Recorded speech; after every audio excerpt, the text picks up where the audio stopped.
Bonjour, bienvenue dans cette nouvelle vidéo où je vais vous parler d'un petit jeu qui est très sympa pour les enfants. Ça s'appelle Micro Macro Crime City. C'est un jeu qui se joue à partir de 10 ans environ. Alors ça peut se jouer avant, il n'y a pas de problème. Après, même si c'est très gentillé, que c'est voilà, un petit lapin, ça parle quand même de crime. Donc suivant les enquêtes, parce qu'il y a des petites enquêtes à l'intérieur, c'est des thèmes plus ou moins, et voilà, c'est plus ou moins explicite. Donc là, c'est plus, je dirais, en fonction de chaque parent, ce qu'il autorise ou ce qu'il considère comme étant d'un certain âge. On n'a pas tous les mêmes avis. Voilà, donc je pense que c'est pour ça aussi qu'ils ont mis 10 ans. Encore une fois, c'est à chacun de juger en fonction de ce que vous pensez comme étant la sensibilité de vos enfants. Mais le principe, il est simple. C'est plus, voilà, suivant les enquêtes, les thèmes abordés qui vous, où vous direz ouais non quand même, moi à 8 ans, je suis pas d'accord. C'est vraiment ça. Donc là, c'est à vous de voir et de juger en fonction de ce que vous autorisez ou pas. Mais le principe, il est très sympa. Donc quand vous ouvrez, vous avez une grande carte à déplier qui représente une ville. Donc c'est la ville de Micro Macro Crime City. Et puis bah, vous avez des petits personnages, voilà, il y a plein de détails, un peu genre où est Charlie. Et puis en fait, vous allez avoir des enveloppes à l'intérieur qui représentent des enquêtes.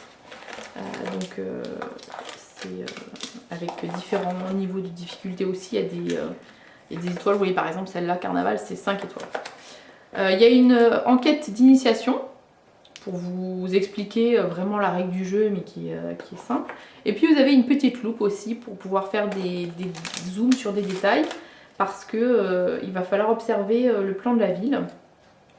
Donc à chaque fois, ça va se présenter comme ça, les enquêtes. Donc vous avez d'abord une introduction. Donc là, c'est la première carte. Voici la carte de départ. Voilà. Il va falloir retourner la carte et puis lire à tout le monde. Et donc bah là, par exemple, c'est la mission, c'est trouver le bar. Donc on vous dit, bah, il faut chercher entre le parc Neptune et la quincaillerie. C'est ce bonhomme-là. Donc vous commencez à observer un petit peu la carte. Une fois que vous avez trouvé, eh bien, vous allez passer à la carte d'après. Donc là, on vous dit ne retournez pas la carte, c'est seulement après avoir trouvé le bar que vous pourrez le faire. Donc là, vous cherchez le bar. Et puis, une fois que vous pensez l'avoir trouvé, vous retournez la carte. Donc là, vous avez la scène, donc ça vous permet de savoir si vous êtes arrivé au bon endroit. Et puis maintenant, on va vous dire, bah, il cherche encore son chapeau. Voilà, donc vous piochez la carte d'après, vous regardez dans la carte. Et la carte, vous vous rendez compte que c'est un mélange de plusieurs endroits de la ville, mais en même temps de plusieurs moments dans l'action. Donc vous allez comme ça remonter le temps ou avancer dans l'action pour reconstituer, les éléments de votre enquête. Donc là par exemple on avance dans le bar, on cherche le chapeau, on vous dit bah, il faut que ce soit... il l'avait encore sur la tête quand il était au stand de saucisses, situé au nord-est du parc Neptune. Donc là vous êtes à cet endroit là au bar, vous vous dites bah tiens c'est nord-est, l'histoire de la saucisse, tiens peut-être qu'il y aurait une saucisse, donc vous cherchez dans les alentours au niveau du plan si vous trouvez ça. Ah tiens j'ai retrouvé le personnage, donc à ce moment là quand vous pensez que vous avez trouvé ce qu'on vous demande, vous passez à la carte d'après, donc là c'était trouver le stand de saucisse. Quand vous pensez avoir trouvé le stand de saucisse, toujours pareil, vous avez un zoom qui vous montre, effectivement il y avait une grosse saucisse sur le devant de la boutique, donc vous savez que c'est là. Là, vous voyez le même personnage qui est au niveau de la scène devant le stand de saucisses et qui avait son chapeau, d'accord. Donc là, on vous dit, bah, effectivement, il y a plusieurs scènes qui représentent des moments différents de la même histoire qui sont sur le plan et tout est imbriqué les uns dans les autres avec les différentes enquêtes. C'est hyper bien fait, je trouve, pour ça, parce que, ben, franchement, c'était pas évident. Et donc là, il avait encore le chapeau sur sa tête. Donc qu'est-ce qu'on fait? Bah, qu'est-ce qui s'est passé en chemin? Comment est-ce que le chapeau a été volé? Donc on regarde autour, qu'est-ce qui a pu se passer? Et puis quand on pense avoir trouvé la solution, on tourne la carte. Et donc bah là, on vous dit, bah oui, effectivement, on voit... ça c'est l'enquête d'initiation, hein, donc il n'y a pas de grosse surprise.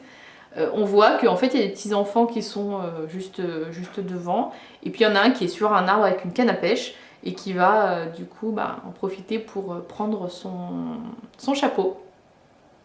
Voilà, et puis une fois que vous avez fini, on vous dit, vous avez trouvé ce qui s'est passé, où sont assis les coupables, vous regardez encore une fois dans la carte où sont partis les deux schnappants qui ont volé le chapeau, et puis quand vous pensez avoir trouvé, vous retournez la carte, et puis là vous voyez effectivement les enfants qui sont sur leur banc avec le chapeau au bout de la canne à pêche, et on vous dit bien joué, maintenant vous avez compris comment jouer, vous avez reconstitué le fil de l'histoire, donc le bonhomme qui cherchait son chapeau, il est remonté dans le temps, vous avez trouvé où est-ce qu'il était avant, on a trouvé les enfants qui du coup lui voulaient son chapeau, et puis toutes les enquêtes ça va se présenter comme ça, et puis il faut observer les détails, faire attention aux petits indices qu'on vous donne, oui c'est au nord-est, c'est la saucisserie, donc il doit y avoir une saucisse, c'est à côté du parc, donc on va au parc, on regarde la scène, et puis on essaye comme ça de retrouver le fil de l'histoire. Alors ça c'est la partie d'initiation, donc c'est hyper facile.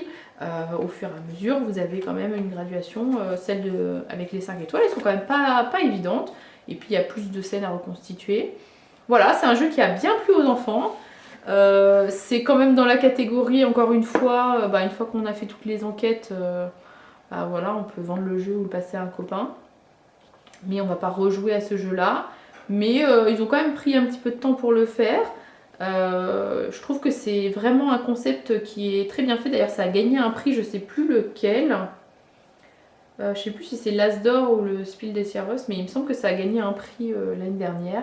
Il y a une deuxième boîte qui est sortie avec du coup des nouvelles enquêtes, un nouveau plan qu'on avait pris à la ludothèque qui était aussi très très sympa. Donc voilà, si vous connaissez pas et que vous aimez bien le principe où vos enfants, où est Charlie, et puis un petit peu enquête, là ça mélange habilement les deux styles. Et donc je vous conseille ce jeu pour les enfants. Micro Macro City, Crime City, pardon. À jouer à partir de 10 ans environ, et puis en fonction de votre sensibilité, un petit peu avant, c'est tout à fait possible. Après, voilà, le côté cartoon, ça reste quand même assez suggéré, c'est pas non plus trop parlant pour les enfants. Moi, en tout cas, ils ont vraiment pris le côté aventure, on cherche les petits personnages. Ils ont pas trop, je pense, ils sont pas trop restés sur le côté ah oui, l'autre il est mort. Voilà, c'est quand même assez soft, c'est quand même plutôt bien fait. Et puis n'hésitez pas à vous abonner à la chaîne si vous avez aimé cette vidéo, si vous voulez aussi avoir des notifications pour savoir quand est-ce que je poste de nouvelles vidéos. Et puis maintenant je vous dis à vous de jouer.